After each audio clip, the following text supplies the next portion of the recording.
I was 10 years old when Grandma came to live with us. It was about 6 months after Granddad passed away, and I guess, looking back, she must have been lonely in that big house of theirs, rattling around with only the grief and memories for company. So despite a few protests from Mom, my parents took her in. There were no protests from me. None at all. Grandma was loud and fun, and I loved her. She had an almost limitless supply of boiled sweets, and she'd always slip me a couple whenever she saw me. She was always the first to stick up for me when I got in trouble too. But it was her stories I loved best. Grandma had all kinds of stories. Stories about growing up during World War II, and stories about the things she'd get up to with her friends on the South Coast after her family had been evacuated. Sad stories, funny stories, adventure stories. But it was her scary stories that were my favorite. Grandma had lots of scary stories. She told me she dabbled in the occult when she was a teenager, trying out Ouija boards with her friends, tarot cards, fortune-telling, all that stuff. Most of the stories I'd laugh off or forget about not long after she was done telling them. But there were a couple that really did spook me a bit. I was only 10 at the time, you have to understand, and Grandma certainly knew how to bring the stories to life. She'd shut off the lights in my room, so only the glow of the night sky shone through the curtains, and she'd shuffle in real close. Close enough so I could see the wrinkles on her face and smell the boiled sweets on her breath. Close enough so her deep blue eyes could stare straight into mine. She must have given me nightmares with a few of those tales. But now, years later, there's only one that I can still remember. Only one that stuck with me. The story about the shower and Mr. Longfingers. Grandma told me about Mr. Longfingers one night after I asked about her baths. Grandma used to love her baths. She'd spend ages in them, light candles and incense, and lie in the tub humming to herself until the water turned cold. It drove my mom crazy, but when I asked her why she loved them so much, she said it was the only place she could relax. It was the only place that was safe for her to relax. You know, people like me, who are, well, more sensitive to certain things, we have to have baths, she told me seriously one night, shuffling closer on the bed. I couldn't possibly spend that long in the shower. It'd be far too risky. Grandma stared at me with those blue eyes of hers, unsmiling, and I knew it was time for one of her stories. One of the scary ones. I shivered with pleasure and pulled the covers up to my chin. Why is it risky, Grandma? She half turned to look out the window, watching me from the corner of her eye. Pausing for effect, I waited, feeling my heart rate pick up ever so slightly in my chest. Well, she said after a moment, it's only risky if you close your eyes, of course. If you close your eyes for longer than 10 seconds. What do you mean? Why? Well, do you ever play that game in the playground with your friends? The one where someone turns their back, and the others sneak up on them when they're not looking. I nodded, and Grandma nodded back. Exactly. So that's what it's like in the shower, when you have your eyes closed. That's what it's like with Mr. Longfingers. A coldish tickle back. Who's Mr. Longfingers, Grandma? She let out a deep breath, as if she wished she hadn't said anything. Turned her head back to face mine. When she next spoke, she'd lowered her voice. No one knows. Exactly, Grandma whispered. Some think it's a creature that's attracted to the heat and smell we give off in there. Others think it's a demon that finds a way into our realm through the dense steam clouds. No one can say for sure, because the only ones who have actually seen Mr. Longfingers aren't ever going to be able to tell you. I pulled in a breath. Why not? Grandma shuffled closer along the bed and leaned towards me, leaving my question hanging in the air. Don't you worry about it, sweetheart. Don't worry your pretty head. As long as you remember the rules, you'll be fine. What rules? Well, when you're in the shower, you try not to close your eyes for too long. 5 seconds is fine, and 10 is just about okay too. But any longer than that, yeah? Then what? Well, any longer than that, and you may just start to feel something in the room with you. Something watching. And if you ever go longer than 15 seconds, that's when you might start to hear a noise too. Hear what? The soft tap tap tap of fingers on glass. Fingers drumming against the glass door of the shower. If you do ever hear that noise, God forbid, Will you make me a promise? What, Grandma? Promise me you'll never open your eyes. Asterisk. I barely slept that night. Hardly at all. I'd close my eyes and try to relax, but every time I did, I'd imagine a face pressed against my bedroom window, staring in at me. And when I did finally get to sleep, I had nightmares. Bad ones. I had them all week, in fact. Dreams about disembodied eyes watching me in the dark, and long fingers reaching out to touch my exposed skin. It wasn't any better when I was awake, either. Not really. The shower was the worst. That's when Grandma's story really got to me. I never thought about it before, but suddenly I had trouble shutting my eyes in there. I'd be standing beneath the beating water, shampoo running down my face, and as soon as I squinted my eyelids closed, I'd hear Grandma's words running through my head.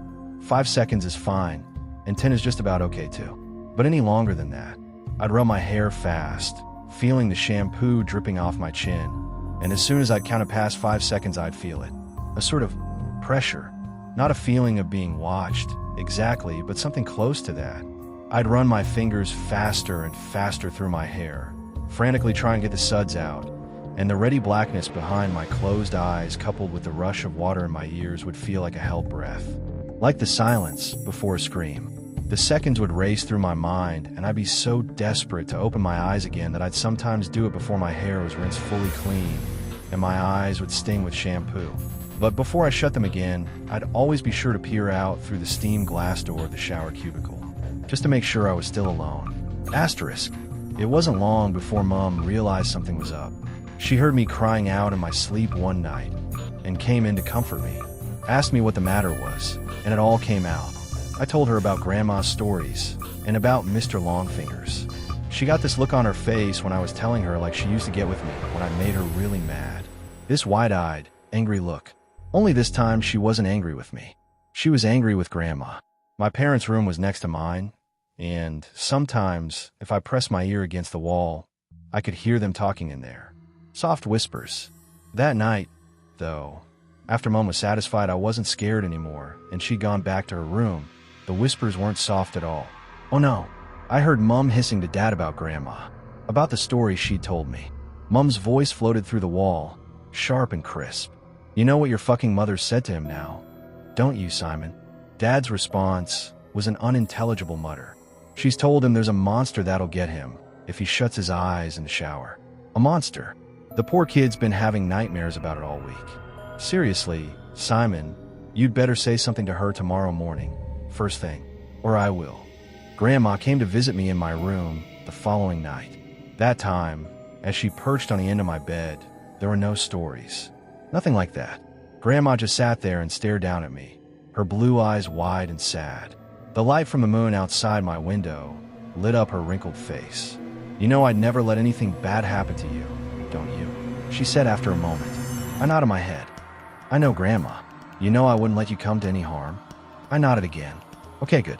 That's good. She looked away from me for a moment, out the window. You know, the things I tell you in the evening are meant to help you, sweetheart. They're meant to toughen you up a bit. Protect you. She paused and shook her head. But maybe your mom's right. Maybe I went too far this time. She looked down at me and smiled. But even then, even though I was only 10 years old, I could tell it didn't quite reach her eyes. I'll tell you what, Grandma said. You know what I told you about Mr. Longfingers in the shower? Well, I'm gonna make sure you're safe. I'll scare the bastard off. How about that? It won't come back in a hurry if it has to face me. I stared up at Grandma, watching her face glow in the moonlight, watching her smile down at me. I nodded my head once. I was the one who found her. I don't know when exactly it happened, but I guess it was about a week after we had that talk in my room. A week after she told me she wouldn't let me come to any harm. I woke early that morning from a bad dream to a heavy thumping sound. I sat bolt upright in bed. My room was quiet around me, and I couldn't hear anything from the wall that joined my parents' room either. But the house wasn't entirely silent. Floating down the hall, muffled by my closed door, I could hear the sound of rushing water, the noise of the shower. I leapt out of bed and ran down the upstairs hallway, heart already pounding in my chest. As soon as I reached the closed bathroom door, I started banging on it. A deep terror was welling up inside me like cold water from a well, something I couldn't place, and I kept banging and shouting Grandma over and over again. even though she didn't respond. Off to my right, I was dimly aware of voices from my parents' room, the sleepy shuffle of footsteps, but before they had a chance to make it out onto the landing, I'd lifted my hand to test out the door handle, more out of instinct than because I thought it might actually open. But the door wasn't locked. I kept banging with my free hand, and it swung suddenly inwards, bringing me face to face with a wall of steam. Heat struck my skin. I squinted my eyes against the damp fog and peered into the bathroom. And before Dad pushed me to one side, before everything around me descended into shouting and tears and chaos, I saw her. I saw Grandma. She was lying naked on the floor in the shower cubicle, the water beating down around her, blue eyes bulging from her face. One hand was curled against her chest, like a dead bird, while the other trailed against the glass of the shower cubicle. The flailing finger marks she'd carved through the steam, still clear and fresh. Asterisk. It was a heart attack that killed her. That's what my dad told me. He said Grandma was old, and the thing had struck her quickly and suddenly. She would have died fast and without pain, Dad said. She wouldn't have suffered. I knew better, though. Even as a 10-year-old kid, I knew better. And years later, writing this as an adult, I still know better. I also know my wife and kids resent me for refusing to have a shower in the house, for insisting everyone take baths. They pretend it's okay, and they humor me, but I can tell they don't really understand it. Not at all. My wife thinks she does. She thinks I still carry the trauma of seeing my grandmother dying in front of me when I was little. I guess she's right in a way, but she doesn't know the full truth. Nobody does, and no one would believe me even if I told them. No one would believe me if I said the reason I don't take showers, the reason I haven't had one since I was 10 years old, isn't because I'm scarred from the sight of a dead body. It's because all those years ago, when I crept back into the still hot bathroom after the paramedics had taken Grandma's body downstairs, I made sure to check the marks her fingers had carved through the steamed glass of the shower cubicle. And those marks weren't just on the inside.